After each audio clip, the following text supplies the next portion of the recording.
Welcome to week 4 of Advancing Professional Career. We're having some lively discussions, and I am enjoying it. I hope you are as well.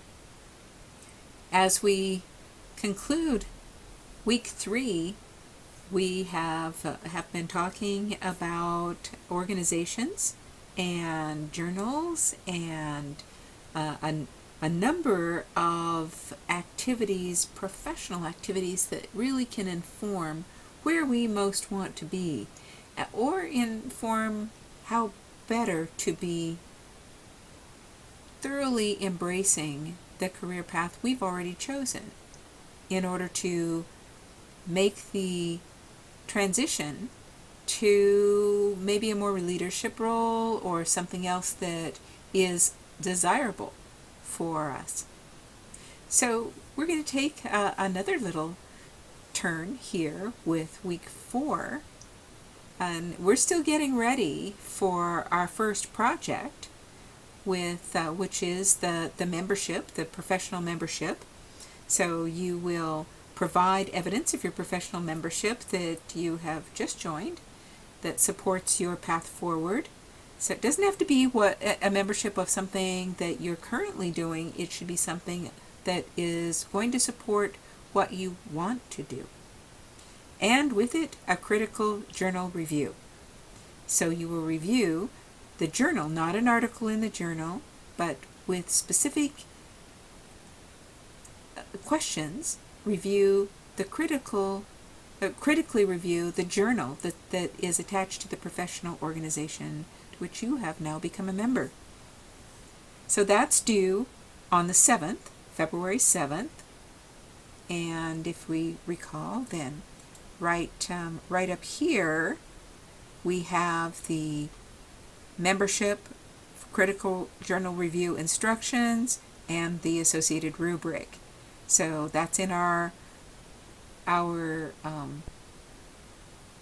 right menu, and we've got a number of and we're going to move this week toward self-directed learning. And self-directed learning is also called free agent learning in an organization.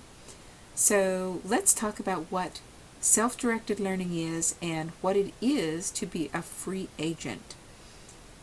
If you're a free agent in an organization, you are independently, purposefully, volitionally making efforts to improve yourself and the organization.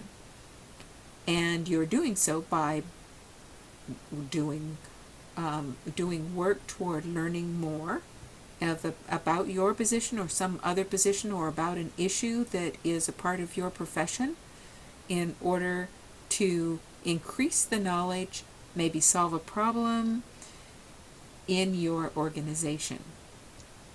Self-directed learning as a whole is very purposeful activity where you assign the agenda. It's not structured by anyone else, although you might reach out to someone else to give you instruction or provide some kind of expertise that would be tangentially important to you to understand in order for you to be able to move forward on your quest to learn whatever it is you have in mind to learn. So let's look at the framework that we have for this week. The framework for, again, week 4, self-directed learning.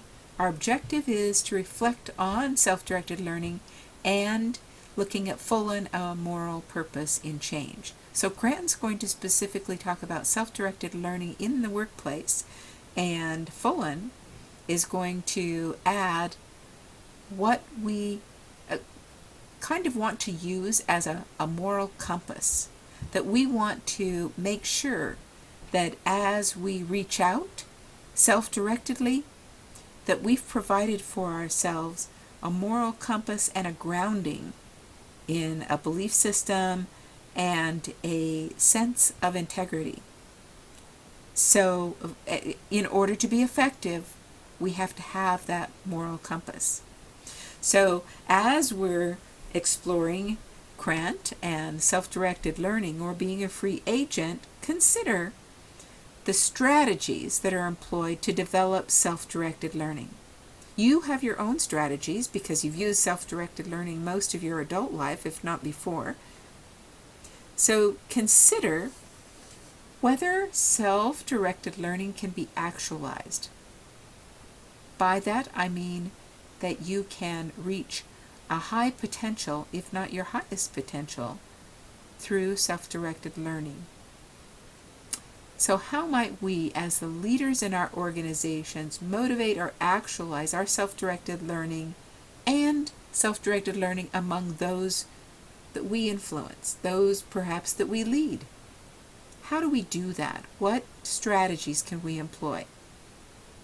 Further, a very important question is, how might we create an environment that nurtures learning, that really fosters reaching out and being a free agent among those that are our colleagues, or perhaps those that are direct reports, those who work for us?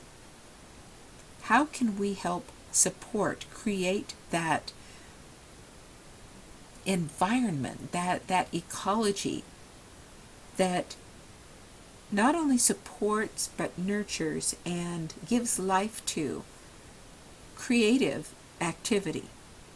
So we've got some readings that are going to help us explore this too.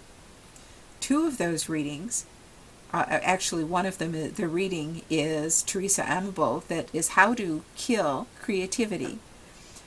She has spent her life work to date with understanding creativity and what can cause creative folks to be nurtured, to explore, and what can kill it.